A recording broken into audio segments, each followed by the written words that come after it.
Hello, and welcome to the Tired Craftsman channel. I am your host, the Tired Craftsman. This is my co-host, 22. And before we begin tonight, have you all heard about that TikTok ban that the US government, my government, is trying to pass through? How about that? We're divided on nearly every issue, but this is where we find bipartisan support. This is the hill our politicians die on after I spent a year building up my following on there.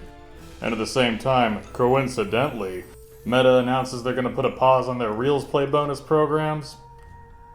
Look on my work, ye mighty in despair, am I right? So you know what the problem is with this capitalist hellscape that we're living? Hello, and welcome to the Tired Craftsman channel. Tonight, we're going to make a gauntlet out of buckets, because it is both fun and eco-friendly. So I started by making some templates. I would have liked to share them, but I'm definitely not an expert pattern maker, and in the end these still could probably use a bit of improving. Once everything is cut out, I pin them all together to check the fit and see if they articulate well. And it seems pretty good so far. Now to trace them onto plastic. For all of my bucket armor, I use Firehouse Subs pickle buckets. Not because they sponsor me, because they don't, but because I found that they're a bit more durable than the buckets from like Walmart or Lowe's.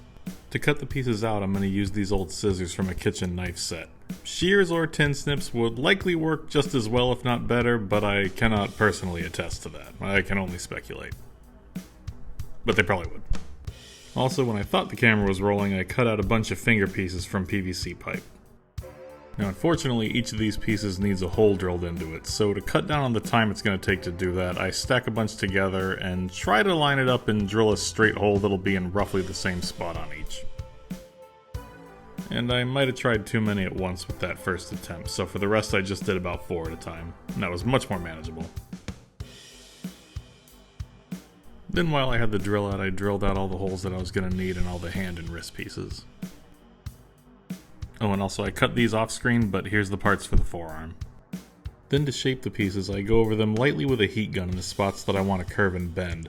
I just have to do it until the targeted area turns a bit shinier than the rest of the plastic. Do not hold on an area too long, because if you start burning the plastic, you are definitely going to breathe in poison. Also, I would suggest always heating up the back side of the plastic, because if you touch that, you could potentially leave fingerprints, and you don't want to ruin the surface like that. And after all the pieces are shaped, I take a second to make sure they all fit together properly. To assemble the gauntlet, I'm going to use aluminum rivets and washers.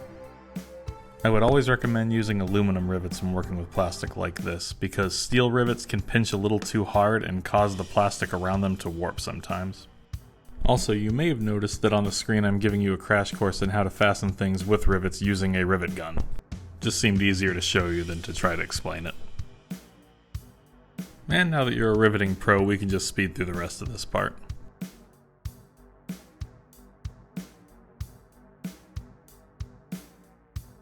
And there it is. Just take a sec here to test the fit, and it's good. Also, I tested the articulation of the plastic hand pieces, just in case. When you transfer from a pattern to a material that's a different thickness, it can sometimes alter a little bit. We're not going to rivet all these moving pieces just yet, because it's going to be better to paint them first. So I sand all the pieces lightly with some steel wool. Give them 2 coats of primer, 2 coats of gloss black, and finally 2 coats of silver. Then I let the pieces dry for a good 24 hours before handling. Then to put these articulating pieces together, I'm going to rivet them too, but I'm going to put an extra washer between each plate. This should reduce the friction and hopefully help keep the pieces from rubbing against each other too much and scratching up the paint.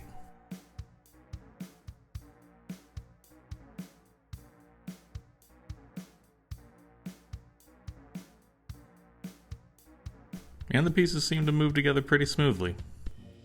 And from there I just have to attach the hand piece to the forearm piece. And now for the really tedious part. To figure out the placement of the finger pieces, I have to lay them all on the glove one by one, and using this little tool, make a little mark where each anchor point needs to be. If you have like a thin enough marker or a pen that will show up on leather, you could just use that to mark it and skip this step, but the only marker I had was too thick, so I've got to do that before I can make a more visible mark. Then to fasten all these pieces to the glove, I'm going to use leather rivets. And unfortunately, because of how I'm doing this, I have to drop the rivet down into the finger and feel around for it and get it through the hole that I've poked.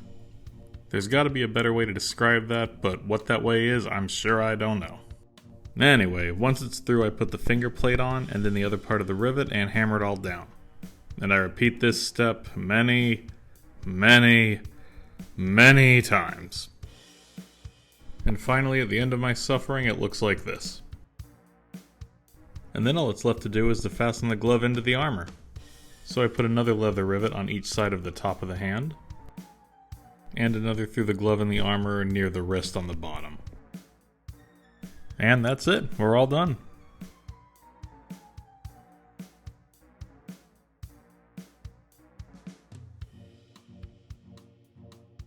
Nothing like a nice craft project to take your mind off of the vexations of everyday life. Like when Mark Zuckerberg leads a charge against everything you've built. But it's fine. From the ashes I will rise again, and with an iron fist lay claim to this world, and those fortunate enough to survive this transition of power will bear witness to a new golden age of humanity. Or I'll just focus more of my energy on YouTube.